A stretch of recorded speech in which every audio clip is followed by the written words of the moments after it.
Mark chapter 9 and the last part of Mark.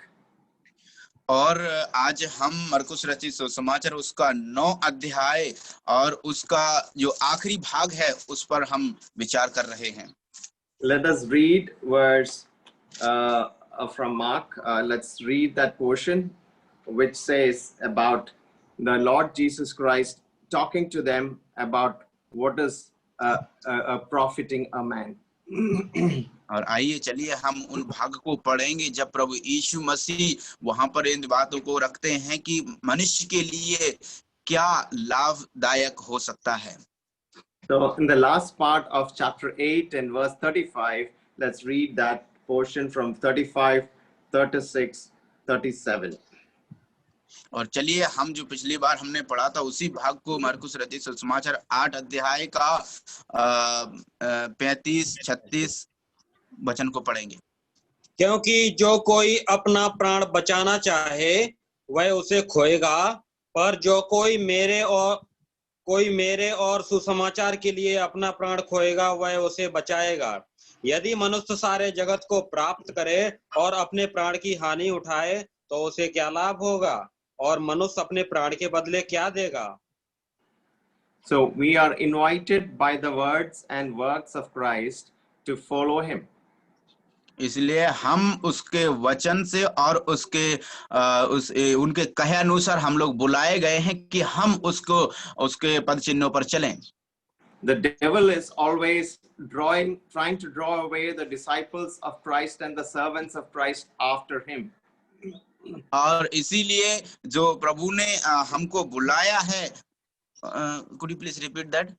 Yeah, so when the devil is drawing away the disciples and servants of Christ after him, what Satan thinks about he tells them only about the pleasures, but he does not tell them about the perils which are involved. और जब हम देखते हैं कि प्रभु यीशु मसीह के शिष्यों को या चेलों को शैतान जब उनको दूर ले जाता है प्रभु से, तो शैतान उनको ये और उनके जो खतरे आएंगे उनके बारे में उनको कभी नहीं बताता है. He comes and tells you very nicely about that you will have to suffer and you will have to have trouble, and you will have trouble when you are following the Lord Jesus Christ. और लेकिन प्रभु यीशु मसीह इस प्रकार से उनको पहले ही बता देते हैं कि जब आप प्रभु यीशु मसीह को फॉलो करेंगे, उसका पद चिन्हों पर चलेंगे, तो आपके जीवन में बहुत समस्याएं, खतरे, मुसीबतें आएंगी. So we should not dread the loss of our lives, because if it is for the cause of Christ. इसीलिए हमें हमारे जीवन के लिए डरना नहीं चाहिए, पीछे नहीं हटना चाहिए, क्योंकि ये सब प्रभु की महिमा के लिए है. So even if we are losing our life for the sake of Christ, we are unspeakable gainers, because the loss of our life is made up with a better life.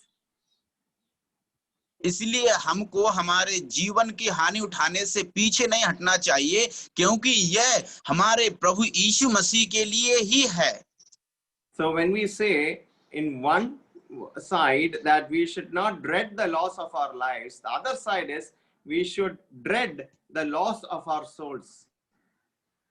इसीलिए हम जब इस प्रकार से कहते हैं कि हमें हमारे शरीर की चिंता या हम शरीर की बात पर हमें मन नहीं लगाना, ना ही उससे डरना है, वरन हमें डरना चाहिए हमारी जो आत्मा का खो जाने से या नष्ट हो जाने के लिए हमें डरना चाहिए.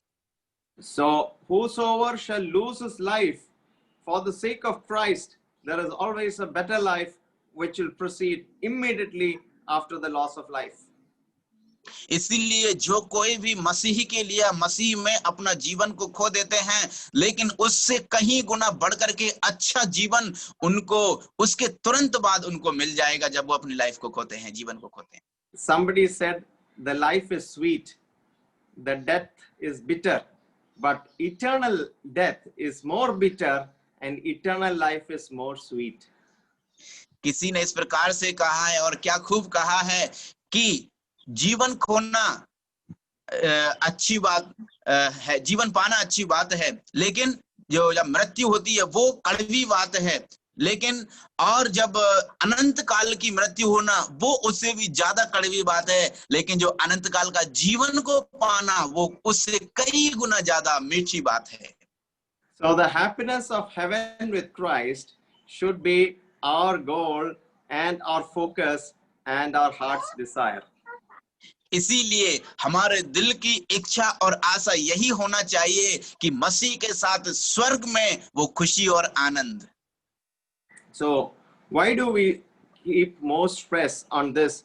Like, because in the last days, Paul says the people will become lovers of their own selves. इसीलिए would you please repeat? Yeah, let's just read 2 Timothy chapter 3 verse 1 and 2. आइए हम लोग दूसरा तिमोथेयुस की पत्री उसका तीसरा अध्याय वचन 1 और 2 पढ़ेंगे। 2 Timothy chapter 3 verse 1 and 2, brother. 1 और 2 पढ़िए भाई। यह जान रख कि अंतिम दिनों में कठिन समय आएंगे, क्योंकि मनुष्य स्वार्थी, लोभी, डींगमार, अभिमानी, निंदक, माता पिता की आज्ञा टालने वाले, कृतज्ञ, अपवित्र, दया रहित, क्षमा रहित, दोष लगाने वाले, असंयमी, कठोर, भले के बैरी और विश्वासघाती, ढीठ, घमंडी और परमेश्वर के नहीं वरन सुख विलास के ही चाहने वाले होंगे। Yes.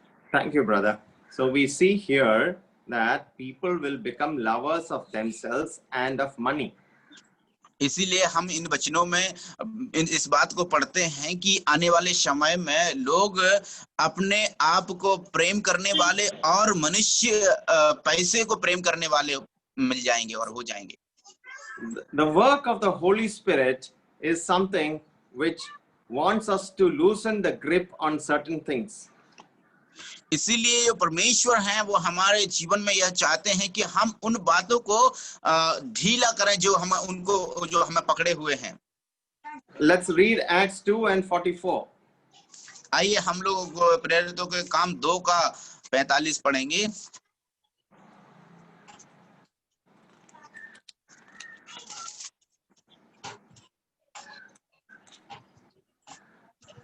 और वे अपनी अपनी संपत्ति और सामान बेच बेचकर जैसी जिसकी आवश्यकता होती थी बांट दिया करते थे।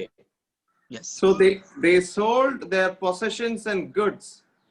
So that was something which the Holy Spirit wanted them to loosen their grips on the material things of this world. इसीलिए यहाँ पर हम क्या पढ़ते हैं कि वो अपने अपने सामान और संपत्ति को क्या करके बेच दिया करते थे। ये वही कार्य है जो पवित्र आत्मा उनको करने के लिए प्रोत्साहन दिया और उन चीजों पर जो हम इस संसार की चीजें हैं उन पर हमारी जो पकड़ रहती है उनको छोड़ने के लिए, ढीला करने के लिए या उनको बेचने के लिए।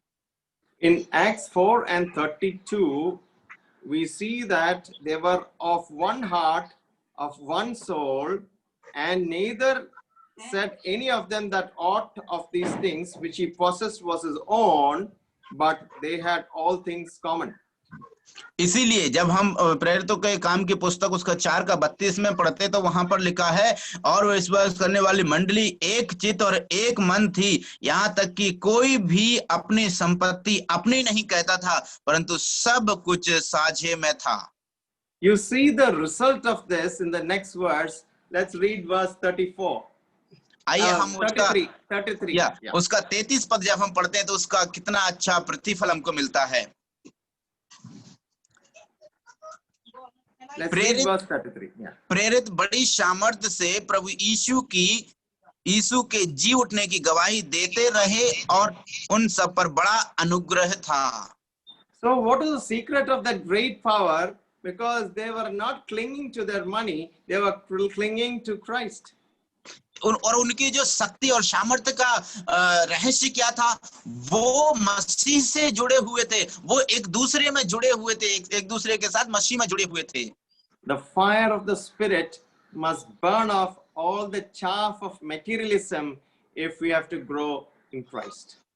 इसीलिए जो हमारे अंदर वो आग जलनी चाहिए, लगनी चाहिए, जो हमारी इस संसार की आध्यात्मिक वस्तुओं पर हमारा जो जोड़ या मिलन रहता है या उससे लगन लगी रहती है, वो खत्म हो जाना चाहिए। Somebody said, no man is converted unless his purse is also converted. किसी ने इस प्रकार से बहुत अच्छी बात कही है कि कोई भी व्यक्ति जब तक नहीं बदलता, जब तक उसका पर्स नहीं बदलता। So we see a lot of things like this, which the Lord was putting emphasis on, and this is something which we have to also consider as people who are living on in this earth.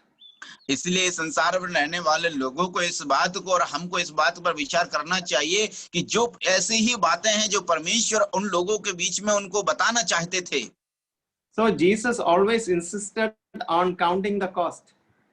इसीलिए परमेश्वर ने हमेशा अपने उन लोगों को बताया कि जो हमारा जो कॉस्ट कीमत है उसको हम लोग जाने, उसकी पहचान करें। Can we read Luke chapter 14 verse 27 to 33? क्या हम लोग लूका के सुसमाचार उसका 14 अध्याय 27 to 33. 14 का 27 to 33. या 27 से लेकर के 33 तक। जगीर भाई। और जो कोई अपना क्रूस ना उठाए और मेरे पीछे ना आए, वह भी मेरा चेला नहीं हो सकता। तुम में से कौन है कि गढ़ बनाना चाहता हो और पहले बैठकर खर्च ना जोड़े कि पूरा करने की विरासत मेरे पास है कि नहीं? कहीं ऐसा ना हो कि जब नेव डालकर तैयार ना कर सके तो सब देखने वाले यह कहकर उसे ठट्ठों में उड़ाने लगे कि यह मनुष्य बनाने तो लगा पर तैयार ना कर सका। या कौन ऐसा राजा है कि दूसरे राजा से युद्ध करने जाता हो और पहले बैठकर विचार ना कर ले कि जो 20,000 लेकर मुझ पर चढ़ा आता है, क्या मैं 10,000 लेकर उसका सामना कर सकता हूं कि नहीं? और नहीं तो उसके दूर रहते ही वह दूतों को भेजकर मिलाप करना चाहेगा। इसी रीति से तुम में से जो कोई अपना सब कुछ त्याग ना दे तो वह मेरा चेला नहीं हो सकता। So this kind of sacrifice, when you are going to do, you need to sit and count the cost. इसी जब आप इस प्रकार का एक बलिदान को करने के लिए जा रहे हैं तो आपको करना होगा कि आप एक जगह बैठ करके जो कीमत है उसको गिनना पड़ेगा, उसको कीमत को गिनना पड़ेगा। So we are builders and battlers. इसीलिए हम लोग उसको बनाने वाले हैं। And battlers, we are in the battle. और हम लोग एक युद्ध में हैं, युद्ध भूमि, रणभूमि में हैं। Yes. So in the verses which we read, we saw about a person trying to sit and see how much it is going to cost when he is building a tower. और यहाँ पर जब हम उस व्यक्ति को क्या देखते हैं कि एक व्यक्ति है जो अपना एक गढ़ बनाना चाहता है और बैठ करके वो सोच रहा है, विचार कर रहा है इसमें कितना खर्च आएगा। So otherwise he will plan for 100-story building and he'll end up with 20-story building. नहीं तो कैसा होगा यदि उसने योजना बनाई होगी कि मैं 100 मंजिल वो घर बनाऊंगा लेकिन वो 20 मंजिल पे ही खत्म होकर के रह जाएगा। But here the Lord says you will not even reach 20th floor, you will reach only foundation. See verse 29. इसीलिए प्रभु ने यहाँ पर क्या कहा, यहाँ पर इस प्रकार से कहते हैं वचन कि तुम 20 तक तो कभी नहीं पहुंच सकते, तुम तो नींव तक ही डाल करके रह जाओगे। वचन 29 कहता है कहीं ऐसा ना हो कि जब वह नींव डाल ले पर तैयार ना कर सके तो सब देखने वाले कहकर उसे ठट्ठों में उड़ाने लगेंगे। So we should be able to sit and count the cost when we are following the Lord Jesus Christ. इसीलिए जब हम प्रभु यीशु मसीह का फॉलो करते हैं और उसके पद चिन्हों पर चलते हैं तो हमें चाहिए कि हम कीमत को या विचार करें या उसको जोड़ें या उसको गिन लें। If you see verse 30, very clearly it says, the people will come around and say that this man started to build, but he could never finish. इसीलिए जब वचन 30 में हम आते हैं तो वहां पर क्या कहता है, वो लोग आएंगे और उसको इस प्रकार से कहते हैं, अरे इस व्यक्ति ने काम चालू तो किया था लेकिन वो पूरा नहीं कर पाया। When you play football, the forward is always aiming to shoot a goal. इसलिए जब हम हमेशा जब फुटबॉल खेलते हैं तो जो गेम जो उसका खेल का जो खिलाड़ी होता है वो हमेशा एक ही बात के पीछे दौड़ता है कि मैं कैसे गोल करूं. How did Pele or Ronaldo all become famous? Because they knew how to finish the game. और कैसे जो पीले और रोनाल्डो हैं वो लोग बहुत ज्यादा विश्वव्यापित बन गए क्योंकि वो जानते थे कैसे हमें इसको खत्म करना है. So if you ask a child how many goals has Messi scored, they will know, because that is something which is very important. That is the finishing, not the starting. इसीलिए जब आप बच्चों को पूछेंगे उसने कितने सारे पॉइंटों को पाया है, क्योंकि ये बहुत ही महत्वपूर्ण है. जब हम उस बात को जाने, महत्वपूर्ण ये नहीं है कि हमने स्टार्ट किया, लेकिन महत्वपूर्ण ये होता है कि हमने उसका अंत कितना और कैसे किया. Then we saw a king going for battle, and where he has to plan properly, and he has to sit down first and consult where he'll be able to go and fight the battle with 10,000 or 20,000. इसीलिए हम यहाँ पर इस प्रकार से भी देखते हैं कि एक राजा को देखते हैं जब वो युद्ध करने के लिए जाता है तो युद्ध करने वाले राजा को पहले इस बात को जांचना चाहिए या उस पर उसका परीक्षण करना चाहिए कि वो कितने लोगों के साथ में वहां पर युद्ध करने के लिए जा रहा है, 1000 या 10,000 के साथ. So you may ask me, does it mean that one should not become rich? तो आप लोग इस प्रकार से मुझसे पूछ सकते हैं, सर से पूछ सकते हैं, क्या आपका मतलब यह है कि मैं धनी ना बनूं? There is one verse, Psalm 62 and 10. Let's read that. इधर में एक वचन है भजन संहिता के पुस्तक 62 and 10. 62 का 10. भजन संहिता 62 का 10. अंधेर करने पर भरोसा मत रखो और लूटपाट करने पर मत फूलो. चाहे धन संपत्ति बढ़े तो भी उस पर मन ना लगाना. Don't put your heart on it. अपना हृदय या अपना मन उस पर मत रखो. Let us see what we should do. Let's turn to Proverbs chapter 11 and verse 24 to 26. चलिए आइए हम लोग हमको क्या करना चाहिए उस बात को देखते हैं. नीति वचन की पुस्तक 11 chapter 24 to 26.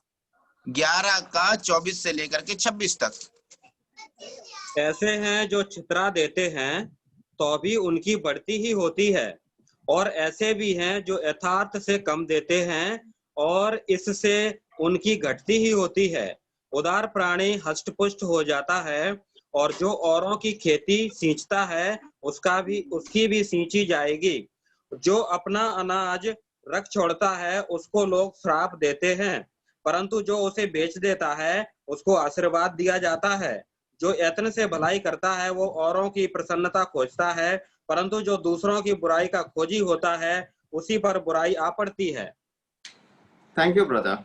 So here we see a liberal soul shall be made fat. इसलिए यहाँ पर हम लोग क्या देखते हैं कि जो एक नम्रता की आत्मा है वो व्यक्ति बहुत हष्ट-पुष्ट हो जाएगी. So the word is liberal. It is not humility, it's liberal. Verse 25. और यहाँ पर जो शब्द है वो है उदारता से देना. उदारता. So when you do that, there is some blessing which God will shower upon you, and He will continue to give you, but He will continue to give. और यहाँ पर ऐसा है जब आप परमेश्वर के लिए कुछ देते हैं तो परमेश्वर आपके लिए कुछ और देंगे और बहुत देंगे, और जब आप लगातार देते रहेंगे परमेश्वर आपको देते रहेंगे. So he that trusteth in his riches shall fall. और जो अपनी संपत्ति में भरोसा रखते हैं वो गिर जाएंगे, नष्ट हो जाएंगे. But the righteous shall flourish as a branch. लेकिन जो धर्मी है वो एक डाली के समान फूले और फलेगा. So when riches increase, Don't put your heart on it. Be liberal in sharing. And let us see what was the sin of Sodom also. और जब हमारे पास में जब धन संपत्ति बढ़ती होती है तो हमें चाहिए कि हम उस पर अपना मन ना लगाएं, वरन उसको उदारता से दें। चलिए हम लोग जो सोदोम और गमोरा का पाप किया था उसके ओर विचार करेंगे, एक नजर उस पर डालेंगे। Ezekiel chapter 16 and 49. आइए हम लोग यजकेल की पुस्तक उसका 1649. 1649. 16 का 49। देख, तेरी बहन सदोम का अधर्म यह था कि वह अपनी पुत्रियों की सहित घमंड करती, पेट भर भर के खाती और सुख चैन से रहती थी और दीन दरिद्र को ना संभालती थी।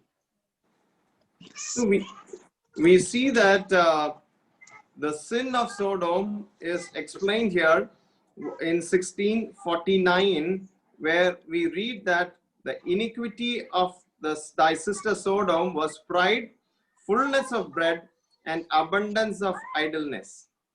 और इसलिए हम जब एजकेल की पुस्तक उसका 16वां का 49 में पढ़ते हैं तो वहां पर सदोम का जो पाप था वो यहाँ पर इस प्रकार से लिखा हुआ है कि तेरी बहन सदोम का अधर्म यह था कि वह बहुत घमंडी थी और पेट भर भर के खाती थी और सुख चैन से रहती थी और दरिद्र को ना संभालती थी। Let's also read Ecclesiastes chapter 5 and verse 10. और चलिए हम लोग पढ़ते हैं सबोपदेशक 5 and 10. 5 का 10। जो रुपए से प्रीति रखता है वह रुपए से तृप्त ना होगा, और ना जो बहुत धन से प्रीति रखता है लाभ से, यह भी व्यर्थ है। So we see that it is not the money which should be in your mind, but how the money can be used for the glory of God. यहाँ पर इस प्रकार से लिखा है कि हमारा जो पैसा है उस पर हमारा मन ना हो, लेकिन हमारा मन उस बात पर होना चाहिए कि कैसे उस धन को या संपत्ति को हम लोग या रुपए को प्रयोग कर सकते हैं उसकी महिमा के लिए। In conclusion on the subject of sacrifice, let us read 2 more verses which will explain to you the true meaning. So let us have a supplication. Proverbs 30:7-9. आइए हम लोग जो हम बलिदान पर जब हम विचार कर रहे हैं तो उस सब्जेक्ट पर, उस विषय पर उसका अंत करेंगे 2 वचनों को पढ़ करके। नीति वचन 29 30 verse 7 to 9. 30 का 7 से 9 तक। नीति वचन 30 का 7 से 9। उसके वचनों में कुछ मत बढ़ा, ऐसा ना हो कि वह तुझे डांटे और तू झूठा ठहरे। मैंने तुझसे 2 वर मांगे हैं, इसलिए मेरे मरने से पहले उन्हें मुझे देने से मुंह ना मोड़। अर्थात व्यर्थ और झूठी बात मुझसे दूर रख। मुझे ना तो निर्धन कर और ना धनी बना। प्रतिदिन की रोटी मुझे खिलाया कर। ऐसा ना हो कि जब मेरा पेट भर जाए तो मैं इनकार करके कहूँ यहोवा कौन है, या अपना बाग खोकर चोरी करूं। Is it? Yes. Yes, So yes, the yes. stress is on neither too much nor too little. That should be our prayer. इसलिए हमारा प्रार्थना यह होना चाहिए कि हे परमेश्वर, ना तो तू मुझे ज्यादा देना और ना ही बहुत कम देना। And our slogan, first was our supplication. What is that supplication? Neither too much or nor too little. And our slogan is something which you'll read in 2 Corinthians 12:15. इसलिए जब हमारा जो उदारता से देना वो इस प्रकार से होना चाहिए था, मांगना ना तो तू मुझे बहुत ज्यादा देना ना ही बहुत कम देना। और जब हम 2 Corinthians 12:15 brother 12 का पढ़ेंगे। मैं तुम्हारी आत्माओं के लिए बहुत आनंद से खर्च करूंगा, वरन आप भी खर्च हो जाऊंगा। क्या जितना बढ़कर मैं तुझसे प्रेम रखता हूं उतना ही घटकर तुम मुझसे प्रेम रखोगे? Yeah, the focus is on spend and be spent. यहाँ पर हम देखते हैं जो मैन यहाँ पर बात को शीर्षक बता रहा है वो ये है कि खर्च करना और खुद भी खर्च हो जाना। So I will gladly spend and be spent for you, though the more abundantly I love you, the less I be loved. So this is Paul's slogan, and let this also be our slogan. इसलिए पौलुस का नारा यही है। यहाँ पर वो कहता है कि वचन 15 में तुम्हारी आत्माओं के लिए आनंद से मैं खर्च करूंगा और आप भी खर्च हो जाऊंगा। जितना बढ़कर मैं तुमसे प्रेम करता हूं उतना ही घटकर मुझसे तुम प्रेम रखोगे। यही पौलुस का नारा था और यही हमारा भी नारा होना चाहिए। So when we come to the last verses of chapter 8, we see men who try to save their lives to gain the world. और इसलिए जब हम 8 अध्याय का मरकुस का 8 अध्याय का आखिरी पद पढ़ते तो वहां पर हम इस बात को जानते हैं और देख सकते हैं कि वो लोगों ने अपने अपनी संपत्ति को बेच दिया दूसरों के लाभ के लिए, दूसरों कार्य के लिए। And also, what will be the consequences of doing that is also written here. और इसलिए उसको ऐसा करने से उसका प्रतिफल क्या होगा और उसका क्या लाभ होगा और क्या हानि होगा वो भी यहाँ पर लिखा हुआ है। So the eternal hellfire and the prospect of losing the soul should encourage us to go and tell the good news to all around us without fear or favor. इसीलिए हमको जो आत्मा का नष्ट होने के बारे में परमेश्वर हमको उसके बारे में बता देते हैं, या हमको चाहिए कि हम जो नाश होने वाली आत्माएं हैं परमेश्वर का वो शब्द उस बात को हम उनको बताएं। And if anybody is ashamed to own the Lord and talk about him, what the word of God says, the Son of Man will be ashamed when he cometh in the glory of his Father with the holy angels.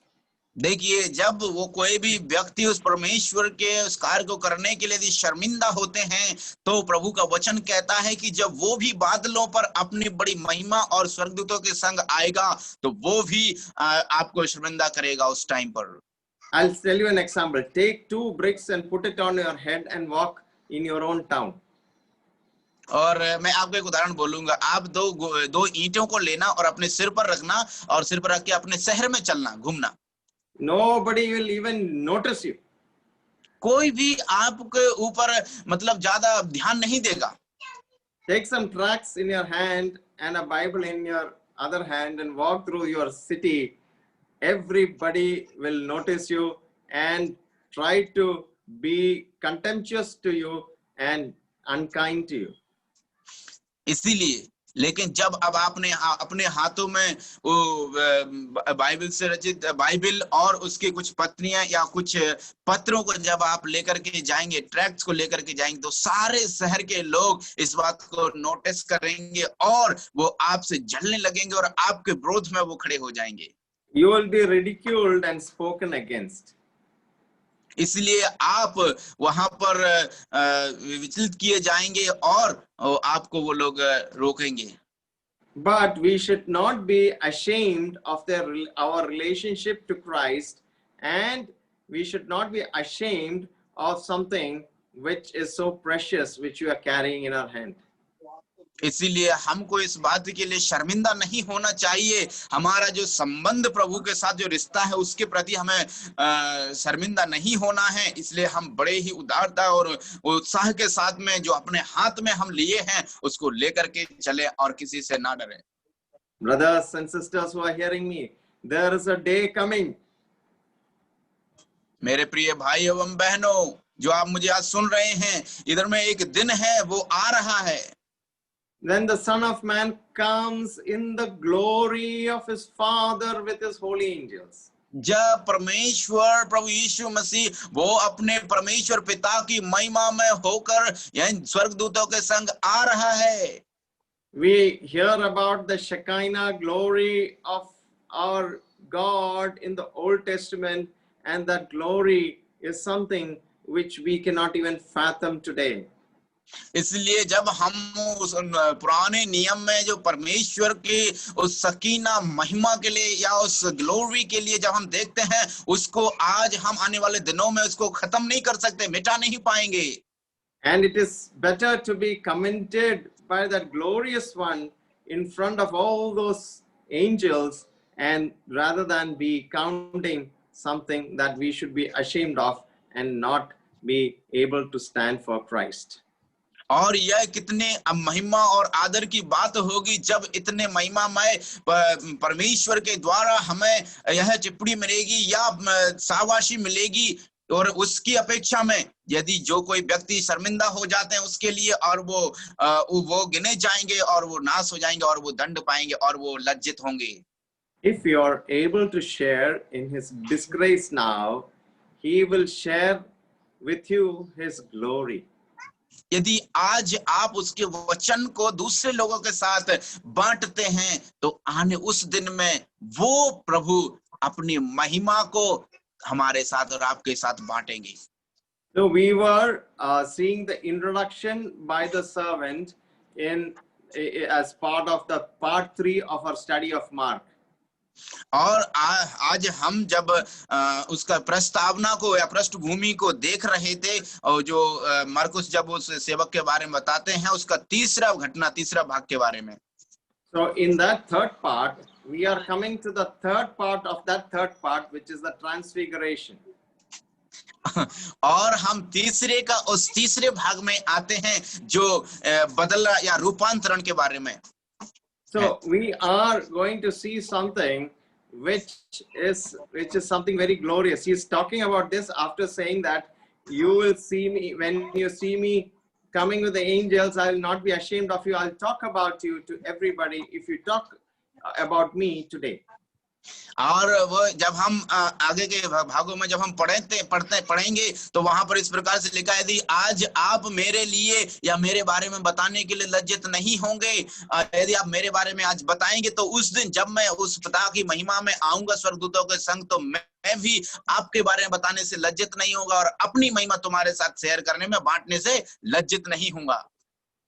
So I'll just share my screen. और मैं अपना screen को प्रस्तुत करना चाहता हूं। So we are going to see the instruction of I think we have come to part 4. Let me just go back. Just give me a moment. Yes.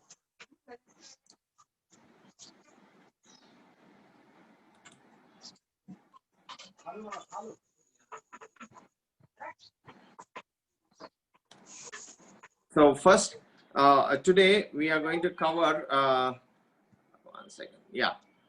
We are going to cover the part 3 of the introduction by the servant, transfiguration, which we are going to see from chapter 9, verse 1 to 13. और चलिए आज हम उसका जो तीसरा भाग है उसका जो रूपांतरण के बारे में, यीशु का रूपांतरण के बारे में आज हम देखेंगे, सीखेंगे, उसका 9 अध्याय 1 से लेकर के 13 तक। Now, when you say transfiguration, what does it mean? जब आप रूपांतरण कहते हैं तो रूपांतरण का मतलब क्या है, क्या समझते हैं हम उससे? What is that when you say that the Lord went on a high mountain and he was surrounded with 2 people who were not living at that time coming to be with him, and Jesus is doing something not on his own, but his glory is getting revealed, a small portion. इसीलिए हम इस बात से क्या समझते हैं कि जब प्रभु यीशु मसीह एक पर्वत पर जाते हैं और वहां पर उससे मिलने के लिए 2 व्यक्ति बात करने के लिए उससे आ जाते हैं, और वो व्यक्ति उस समय में रह नहीं रहे थे, इसीलिए हम इस बात से क्या समझते हैं प्रभु उस यीशु मसीह वहां पर क्या करते हैं और वो कुछ करते हैं, वो क्या है, हम क्या समझ सकते हैं उससे? There is a kingdom of God which would come. और इधर में एक परमेश्वर का राज्य है, वो आने वाले दिनों में आएगा जरूर। Whatever is standing as an obstacle in front of it will be removed. और जो भी बाधा उसके सामने आएगी या खड़ी रहेगी वो हटा दी जाएगी, मिटा दी जाएगी। And the kingdom of God, which we are talking about, which is going to come, it will come with great power. और जो परमेश्वर का राज्य जो आने वाला है वो बड़ी महिमा और सामर्थ्य के साथ आएगा। And the transfiguration happened on a high mountain, which people think it is Mount Tabor. और वो जो रूपांतरण हुआ है वो बहुत बड़े ऊंचे पर्वत पर हुआ है और लोग इस प्रकार से कहते हैं कि वो एक बहुत बड़ा टावर है, गढ़ है। There were 3 witnesses, Peter, James and John. और वहां पर उसके 3 लोग गवाह भी हुए थे, पतरस, यूहन्ना और Peter, James and John. और याकूब, ये तीनों लोग वहां पर उसके गवाह हुए थे। And all the saints are people near to Christ, but some are little more closer to him. और कुछ लोग उसके पास में हैं, लेकिन उसमें से कुछ लोग उसके और भी नजदीकता में हैं। And John took the liberty of going and, putting his head on near the bosom of Christ and trying to be so intimate with him. Jesus allowed that. और हम यहाँ पर देखते हैं कि यूहन्ना जो है, यूहन्ना उसके पास जाता है, उसकी छाती में और उसकी गोदी में अपने सिर को रखता है और वो उसके साथ में और भी नजदीक होना चाहता है और प्रभु उसको ऐसा करने के लिए अनुमति देते हैं। So when you draw near to God, there is a special relationship and bonding which is formed with Christ. और जब आप परमेश्वर के नजदीक होने के लिए बढ़ेंगे तो उधर में एक गहरा रिश्ते को हम लोग वहां पर देख सकते हैं, बनता है। So when John and Peter, after the transfiguration, when they wrote that we beheld his glory. और जब उन लोगों ने यूहन्ना और उन्होंने देखा तो उन्होंने यही लिखा कि हमने उसकी महिमा को देखा था। And John 1:14 says that, and Peter says that in 2 Peter 1:16 onwards. So these are the 2 portions you can read later. But what they saw, they could never ever forget that sight. और लेकिन यहाँ जहां हम पतरस की पुस्तक में पढ़ते हैं, पहला पत्र 1:16 से आगे पढ़ते हैं, तो ये तो रेफरेंस है, आप उनको बाद में पढ़ सकते हैं। लेकिन बात यहाँ पर ये है सोचने योग्य कि जो कुछ उन्होंने देखा था उस देखे हुए को वो भूल नहीं पाए। He appeared in another manner than what he used to do normally. इसलिए वो एक कुछ अलग ही तरीके से उन लोगों को दिखा, जैसे कि वो साधारण तरीके से रहता था या दिखता था। And he was transfigured before them, and the change, I think, was probably gradual from glory to glory. और जब वो उनके सामने उनका रूपांतरण हुआ था तो मैं सोचता हूं कि वो एकदम से धीरे धीरे हुआ होगा, महिमा से महिमा में वो उसका रूपांतरण हुआ होगा। Just read 1 John 1:1. आइए हम लोग पढ़ते हैं पहला यूहन्ना 1:1।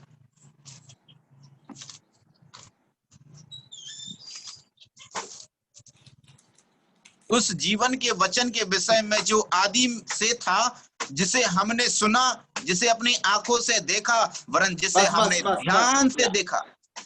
So we have seen with our eyes. और यहाँ पर लिखा है हमने अपनी आंखों से देखा।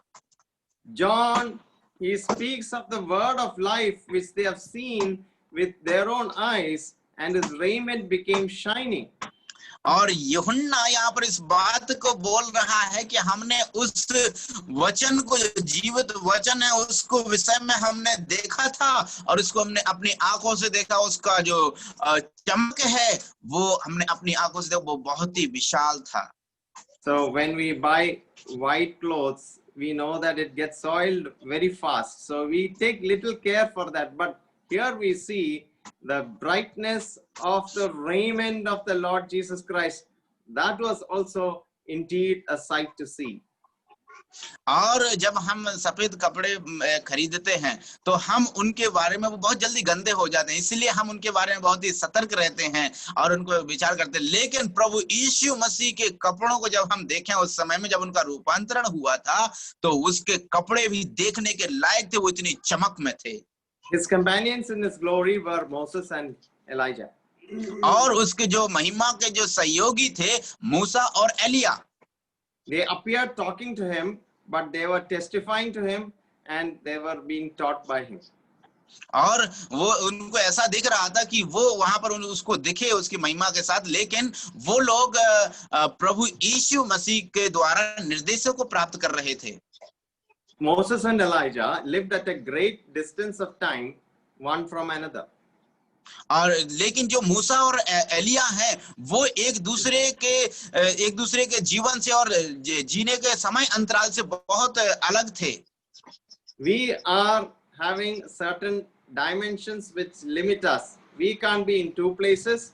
We can't travel in a speed more than the speed of a plane. And there are some limitations. But with the Lord Jesus Christ, He can do the impossible of bringing people who lived in two different times together. And that is going to happen in the future. What a gathering it will be. और हम हमारे जीवन में कुछ असमर्थताएं हैं या कमियां हैं, जैसे कि हम एक जगह से दूसरी जगह उसी समय पर नहीं हो सकते, या हमारी जो यात्रा करने का जो शैली है या जो गति है उससे हम अपनी सीमित गति से और आगे, जैसे कि एक हवाई जहाज की गति से और तेज हम लोग नहीं कर सकते। लेकिन जो आने वाले दिनों में जो हमारा जो भविष्य में जब हमारा मिलन होगा, तो वो यहाँ पर हम देख सकते हैं मूसा और एलिया के समान हम भी उस महिमा के साथ मुझसे मिलेंगे। So when we all gather together on that yonder shore, we will be people who would have lived in different times, but joined together in unity as the bride of Christ. और इसलिए उस मसीह की दुल्हन के समान हम लोग जब वो आएगा तब हम उनसे मिलेंगे, और जो लोग अलग अलग जगहों में रहे अपना जीवन को बिताए एक साथ मिल करके उसके पास आएंगे। ये कितना आनंद की बात होगी। Peter was always the mouth of the rest of the people. और पतरस जो है वो दूसरों का मुंह बन के रह गया था, वो हमेशा ऐसा किया उसने। So when they saw this sight, Peter was so excited. और जब उसने इस घटना को देखा तो बहुत ही उत्साहित हुआ, वो उत्तेजित हो गया। And he was so happy, and he says, Master, it is good for us to be here. और इसलिए वो ऐसा देख करके पतरस उसको सबसे पहले बोलता है, हे प्रभु, हमको हमारा रहना यहाँ उचित है क्या? And he was transfigured, but he was in discourse with Moses and Elijah. इसलिए जब वो उसका रूपांतरण हो गया था तो वो मूसा और एलिया के साथ में जब वो वहां पर वार्तालाप कर रहा था उनके साथ में। It is like three important people talking, and here comes one fellow interrupting them. और यहाँ पर वो तो उसी के समान होता है जब वहां पर जब तीन लोग बात कर रहे हैं और इधर में एक दूसरा पर व्यक्ति आकर के उसमें कूद जाता है। But he still gave Peter opportunity to talk, even though they were busy talking. लेकिन फिर भी हम यहाँ पर देखते हैं कि उधर में बहुत ही व्यस्त या वार्तालाप चल रहा था, उस वार्तालाप में भी प्रभु ने उसको पतरस को अनुमति दी बात करने के लिए। He goes and says, Lord, it's so good to be here. Let us make tabernacles, one for you, one for Moses, one for Elijah, and let us all be, here only. Nice, very nice. और पतरस इस प्रकार से अपनी इच्छा को जागृत करते हैं और मुखान वाणी से बोलते हैं, हे प्रभु, हमारा रहना यहाँ पर बहुत अच्छा है, इसलिए चलिए हम 3 मंडप बनाते हैं, एक मंडप आपके लिए, एक मंडप मूसा के लिए और एक एलिया के लिए। यहाँ पर रहना बहुत ही अच्छा है। It is good to be in communion with Christ, good to be near him, good to be in the mountain with him. It is a cold and solitary place, and it is good to be away from the world and with him. इसीलिए उसका विचार यह था कि ये तो हमारे लिए बहुत ही अच्छा है कि हम इस पर्वत पर इस महिमा को देखें और एक अलग अकेली जगहों में हम आपके संग रहें, आपके साथ रहें और आपके साथ संगति बनाएं, ये हमारे लिए बहुत ही अच्छी बात है। But Peter forgot the 9 disciples. लेकिन पतरस जो उसके और जो 9 चेले थे उनको भूल गया। And he forgot that Christ has come for his mission to preach and to bless all the people. He forgot all that and says, only, how many people? 6 people, right? Enough. लेकिन पतरस इस बात को भूल गया था, या मसीह यीशु का जो उद्देश्य था इस दुनिया में आने का, उसको भूल गया था कि वो प्रचार करने के लिए आया है, उनका जो मिशन है उसको पूरा करने के लिए आया। इस बात को भूल करके पतरस इस प्रकार से सोचने लगा, प्रभु हम 6 लोग, 3 आप 3 हम, बहुत काफी है, बस इतना इतना काफी है। Why did he say that I'll make one tabernacle for Christ, one tabernacle for Moses, one tabernacle for Elijah? He never thought of one tabernacle for all of them. यहाँ पर पतरस ऐसा कि उसने क्यों सोचा कि मैं एक मंडप प्रभु यीशु के लिए, एक मंडप एलिया के लिए, एक मंडप मूसा के लिए, लेकिन ऐसा उसने क्यों नहीं सोचा कि एक मंडप सभी के लिए हो? So there was harmony which could have happened there. There is the harmony of the law, the prophets, and the gospel at that place. And whatever he said was always not to correct for that context. और इसीलिए हम यहाँ पर देखते हैं जो व्यवस्था में और वचनों में उनका एक जो जोड़ था, या उसमें जो जोड़ था उसके बारे में पतरस इस बात को वहां पर रखना नहीं चाहता था, इसीलिए वो इस प्रकार की बातों को कहते हैं। But when Peter was talking about making tabernacles for Christ and his friends, his project was superseded by something. और जब पतरस इस प्रकार से कहते हैं कि मैं 3 मंडप बनाऊंगा, उन 3 मंडपों को बनाने का जो प्रोजेक्ट था वो बहुत ही हिट हुआ और वो बहुत अच्छा था। And when he was talking about this, let us turn to Isaiah chapter 4 and verse 5. जब वो इस प्रकार इन बातों को कर रहे थे तो उसके संबंध में आए हम यशायाह की पुस्तक उसका 4 अध्याय की ओर बढ़ेंगे।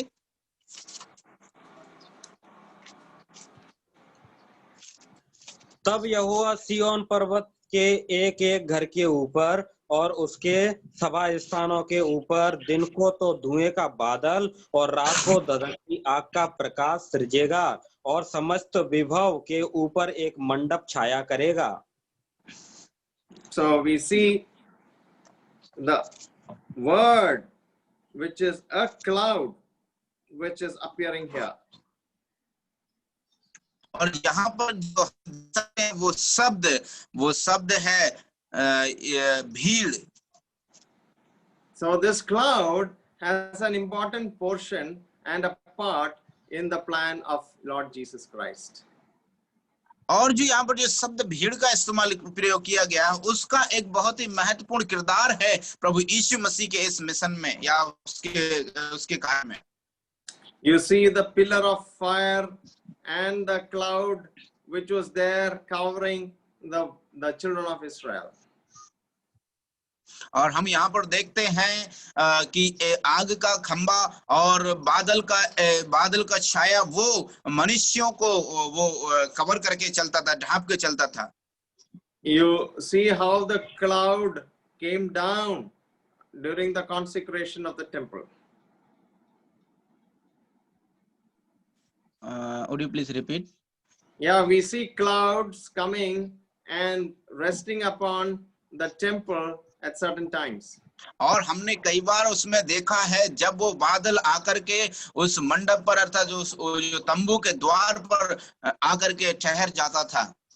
Here also a cloud comes and covers that place, and there they hear the blessed sound.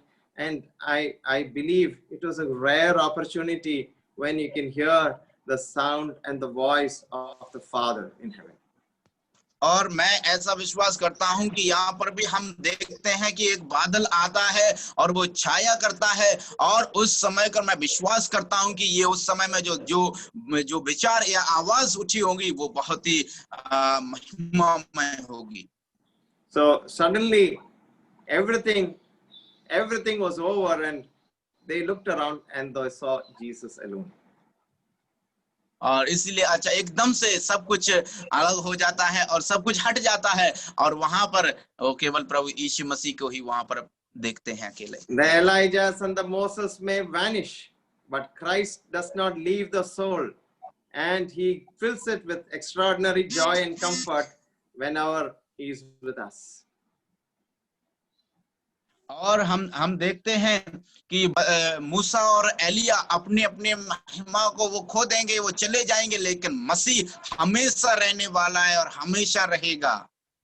And when we live in this world, let us thank God for the daily bread He gives us. And we should not expect a continuous feast on this side of heaven. इसलिए जब हम इस संसार में रहते तो आइए हम लोग रहें और उस जो हमारे लिए वो दिन प्रतिदिन की रोटी देता है उसको भी हम प्राप्त करते हुए आगे बढ़ते जाएं। जब हम Yeah. And then we see Christ telling them that keep this matter very private till He was risen from the dead. और हम इस बात को भी देखते हैं कि इसको तुम बहुत ही रहस्यमय रखना, क्योंकि ये बहुत ही रहस्य वाली बात है। Otherwise, they would have been puffed up and said that we were the only three who saw that and heard that voice. इसीलिए उन तीनों में से वो लोग कभी कभी ऐसा भी सोचते, ऐसा विचार करने लगते अपने आप में कि अरे वो तो हम तीन ही लोग थे जो हमने मसीह को देखा था। We should also not be puffed up when we are filled with God by the abundance of His revelation of His word of God. इसीलिए हम लोग भी इस बात को कह करके हम लोगों को भी बड़ाई नहीं करना है अपने आप की कि हमने वो परमेश्वर के उस प्रकाशन को प्राप्त किया है, प्रभु को जाना है, उसके वचन को हम लोग जानते हैं। So we see verse 11. और जब हम वचन 11 में पढ़ते हैं, Please read, brother. 9 का 11, मरकुस 9 का 11। और उन्होंने उससे पूछा, शास्त्री क्यों कहते हैं कि एलिया का पहले आना आवश्यक है? So we see them talking about a question. What say the scribes that Elias must first come? और यहाँ पर हम देखते हैं उनका वार्तालाप को, वो कहते हैं, पूछते हैं कि ऐसा क्यों है कि एलिया का पहले आना अवश्य है। So there are always questions which we have in our minds. इसीलिए हमारे मन में हमेशा कुछ सवाल इसी प्रकार से बने रहते हैं। So understanding of the scripture is sometimes a big problem for certain people. और बहुत सारे लोगों के लिए कभी कभी परमेश्वर के वचन को सुनना या उसको स्वीकार करना बहुत ही कठिन काम हो जाता है। So Jesus, yeah. Ranjit So sir, Jesus, आपका आवाज आ रहा है, प्लीज म्यूट कर लीजिए। thank you. So here we see in verse 13, I say unto you that Elias is indeed come, and they have done unto him whatever they listed, as it is written of him. इसीलिए वचन जब हम 13 में आते हैं तो प्रभु कहते हैं, मैं तुमसे कहता हूं कि एलिया तो आ चुका है और जैसा उसके विषय में लिखा है उन्होंने जो कुछ चाहा उसके साथ किया। So when we talk about the resurrection and things which are so not understood by the people, it requires great faith to understand certain things which is under the control of God, with whom everything is possible. इसीलिए जो कुछ भी परमेश्वर के द्वारा संभव होता है या उसी से जुड़ा हुआ है, उस प्रकार की बातों को समझने के लिए हमें परमेश्वर से विशेष अनुग्रह और बड़े विश्वास की आवश्यकता होती है, जब हम उसको समझें, उसकी बातों को। And suddenly he comes down and he sees a great multitude, and the scribes are always at work. They were having a debate with his disciples.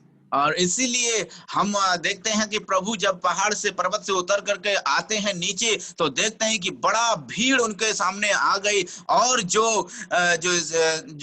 Shastri लोग थे वो हमेशा तैयार रहते थे उसके साथ वाद विवाद करने के लिए, उसके चेलों के साथ वाद विवाद कर रहे थे वो लोग।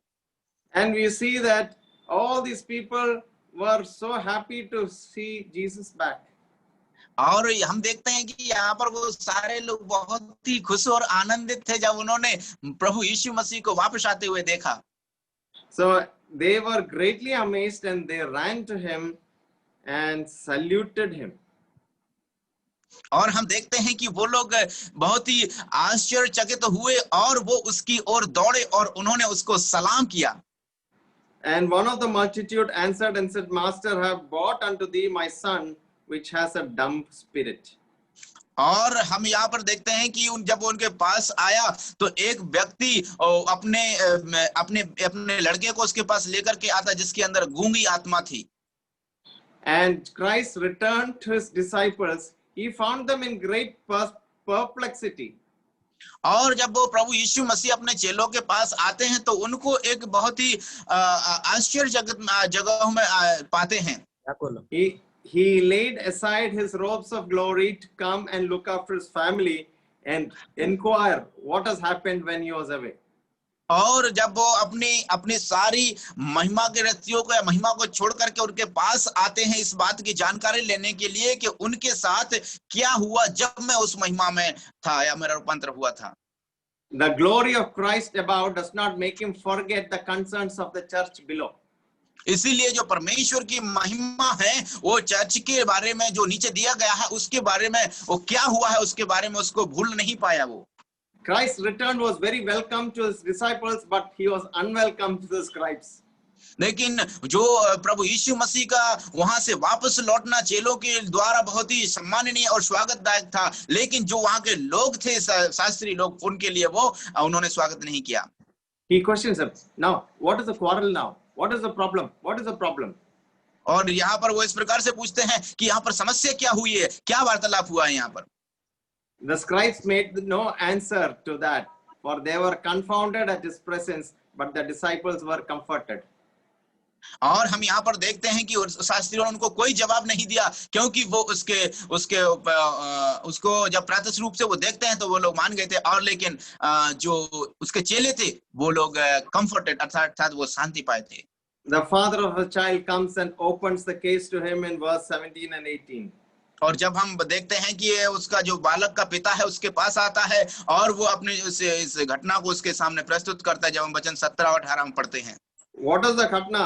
We read verse 18, please, brother. और वो घटना क्या थी? वचन 18 हम लोग पढ़ेंगे।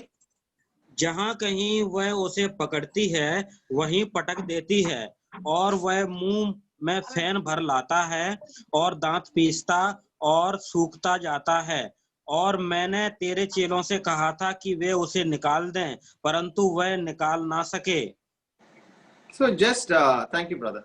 Just imagine that sight. Just try to portray in your mind that whatsoever he taketh him, he teareth him, and he formeth and gnasheth its teeth and pineth away. So it was such a bad situation for his child. जरा अपने मन में विचार करके देखिए, जरा सोचिए इस बात को कि इस प्रकार से यहाँ पर लिखा है कि जब वह आत्मा उसके अंदर आती है तो उसको पटक देती है, वह मुंह में फेन भर लाता है, दांत पीसता है और सूखता जाता है। ये तो बहुत ही दर्दनाक और दुखित घटना थी। Oh, Jesus rebukes them and says, "Oh, faithless generation." और प्रभु यीशु मसीह उनको ताड़ना देते हैं और कहते हैं कितना विश्वास रहित पीढ़ी है ये। In verse 20, the Lord Jesus Christ, he doesn't do anything. He just sees that child, and straight away the spirit tear him, and he fell on his ground and started foaming. और यहाँ पर हम देखते हैं प्रभु यीशु मसीह ने उस बालक के अंदर जो आत्मा थी उससे कुछ भी नहीं कहा, वरन उसको देखा दूर से ही और वो बच्चा गिरा और वो अपने मुंह में फेन भर लाया। This was a condition since he was a small child. और वो घटना उसके शुरुआत से ही थी, जब वह एक बच्चा था तब से ही। And verse 23, such a blessed word. If thou can believe, all things are possible to him that believeth. और इसलिए वचन 23 में इस प्रकार से लिखा है, वो बहुत ही अच्छी बात है। इसने कहा यदि तू कर सकता है, यह बात है विश्वास करने वालों के लिए सब कुछ हो सकता है। See the problem in verse 22, he says that oftentimes it casts him into the fire and the waters to destroy him. और जो समस्या यहाँ पर वो यह थी, वचन 22 में लिखा है कि वह उसे नष्ट करने के लिए कभी आग में और कभी पानी में गिराता है। The devil aims to ruin those in whom he rules and works. और जो जो जो शैतान है वो उन लोगों के अंदर उनको विनाश करने के लिए, छितराने के लिए, उनको नष्ट करने के लिए हमेशा चाहता है, जिनके अंदर वो निवास करता है। He asked him, "Can you believe?" और उसने उनको इस प्रकार से पूछा, क्या आप ये विश्वास कर सकते हैं? Are you willing to give everything into the hand of Christ? क्या आप लोग चाहते हैं कि आप सब कुछ उस परमेश्वर प्रभु यीशु के हाथ में दे दें? Can you give all your spiritual and all your concerns to him? क्या आप अपने आत्मिक और सारी चिंताओं को, आप अपने सारे विचारों को मसीह को दे सकते हैं? Can you believe in your heart that he can solve your problem? क्या आप ऐसा विश्वास रखते हैं कि वो आपकी सारी समस्याओं का समाधान कर सकते हैं? Only 3 words, Lord, I believe. Only केवल 3 ही शब्द हमको कहना है, प्रभु मैं विश्वास करता हूं। Let us sometimes also pray, help mine unbelief. और इस प्रकार से भी कि मेरे विश्वास का उपाय कर। And whom Christ cures, he cures effectively. और किसको जिस किसी को भी प्रभु यीशु चंगा करते हैं, उसको पूर्ण रीति से चंगा करते हैं। Satan may go out himself, but if Christ will cast him out, he will always keep him out. और लोग यदि उसको बाहर निकालेंगे तो वो हो सकता है अच्छे से नहीं हो, लेकिन जब मसीह ऐसा करेंगे तो हमेशा के लिए उसको बाहर कर देंगे। Many said he's dead, he's finished, he's gone. और जब वो कहते हैं कि ये खत्म हुआ तो वो खत्म हो गया, वो चला गया। Verse 27, Jesus took him by his hand and lifted him up, and he arose. और हम देखते हैं कि वो प्रभु यीशु मसीह ने उस बालक का हाथ पकड़ा और उसको उठाया और वो खड़ा हो गया। We sing that song, "Oh, glory to God, he has lifted me up. He has lifted me up, I know. He reached out his hands and lifted me up, and that's why I love him so." इसलिए हम एक गीत को गाते हैं कि वो कितना महिमामय वो परमेश्वर है जिसने मुझे उठाया और मुझे खड़ा किया है, इसीलिए मैं उससे बहुत प्यार करता हूं। So then we see Christ is talking about his approaching sufferings from verse 30 to 40. और हम देखते हैं यहाँ पर कि प्रभु यीशु मसीह अपने उन कष्टों के बारे में, पुनः मृत्यु या दुख के बारे में बोलते हैं जो वो सामना करने के लिए जा रहे हैं, वचन 30 से 32 तक। He gave enough notice, warning 1, warning 2, warning 3 about his death, but he always spoke about his resurrection also. लेकिन हम यहाँ पर 3 बार प्रभु यीशु मसीह को देखते हैं, उसने कई बार चेतावनी दिया अपनी मृत्यु के बारे में वो बोलता था, लेकिन वो अपने रिसरेक्शन अर्थात पुनरुत्थान के बारे में उसने नहीं बताया। So we see that even though there is going to be death, there is going to be imminent resurrection. और हम यहाँ पर देखते हैं कि इधर में एक मृत्यु होने के लिए जा रहा है, लेकिन उससे बढ़कर वहां पर एक पुनरुत्थान होने के लिए जा रहा है। And in between we see the disciples having an argument, who is going to be the biggest among us. इसलिए पर वहां पर उसके चेलों के बीच में यह घटना उत्पन्न हो जाती है कि सबसे बड़ा हम में से सबसे बड़ा कौन है। So Jesus had only something to say, you be a servant and don't be a leader. और प्रभु यीशु मसीह इसलिए उनको इस प्रकार से बोलते हैं कि आप दास बनो वरन स्वामी ना बनो। He that desires the office of a bishop desires a good work. और जो याजक बनना चाहता है वो बहुत अच्छा विचार है। But you should be most humble and self-denying. और इसलिए वो अपने आप को बहुत ही ज्यादा नम्र करे और अपने आप का इनकार करे। So the disciples were asked by Jesus Christ that you have to be not thinking after yourselves, because we see in the life of these people, John and James. James was the first martyr and John died the last. इसलिए हम यहाँ पर देखते हैं कि प्रभु यीशु मसीह के द्वारा हम इन बातों को देखते हैं, जब यूहन्ना और याकूब के बारे में पहला याकूब ही था जो सबसे पहले वो उसके लिए मसीह के लिए शहीद हुआ, उसके बाद यूहन्ना। And he also in verse 39 he talks about somebody who was coming and talking and trying to cast out devils in thy name. He said, don't forbid him. इसीलिए जब हम वचन 39 में पढ़ते हैं, जब उसके पास एक बच्चा आता है तो यीशु ने उससे कहा, उसे मत मना करो, क्योंकि ऐसा कोई नहीं जो मेरे इस सामर्थ्य के काम का करे। Because they are not speaking evil of Christ. लेकिन वो ऐसा नहीं है कि वो प्रभु के बारे में गलत बोल रहे हैं। He is actually who is not against Christ, so we should not speak evil of them. इसीलिए जो मसीह के विरोध में नहीं है, इसलिए हमें उसके बारे में बुरा नहीं कहना चाहिए। And then we see that cup of cold water from verse 41 to 50, and he talks about the reward he will give to kind disciples. और इसीलिए जब हम आगे चलते हैं तो वहां पर देखते हैं वचन 21 से लेकर के 45 तक एक कटोरे का पानी के बारे में हम लोग वहां पर देखते हैं। Sometimes we may be reduced to such a situation as we will be glad to receive a cup of cold water. और इसलिए हम देखते हैं कि कई बार हमारे जीवन में भी ऐसी घटनाओं का हम लोग सामना करें, लेकिन हमको सांत्वना मिलेगी एक गिलास या एक कटोरा पानी से। So when we are in that situation, we will yearn for a cup of cold water. So you have to be providing cups of cold water to those who need Christ. इसलिए जब हम उस अवस्था में होंगे तो हमको एक कटोरा ठंडा पानी मिलेगा, और हमको क्या चाहिए कि हम मसीह के लिए उस कटोरों को, उस कपों को, पानी को हम लोग दूसरों को दें, बांटें। So let us end the class here. So we talked about the cost of discipleship, the transfiguration.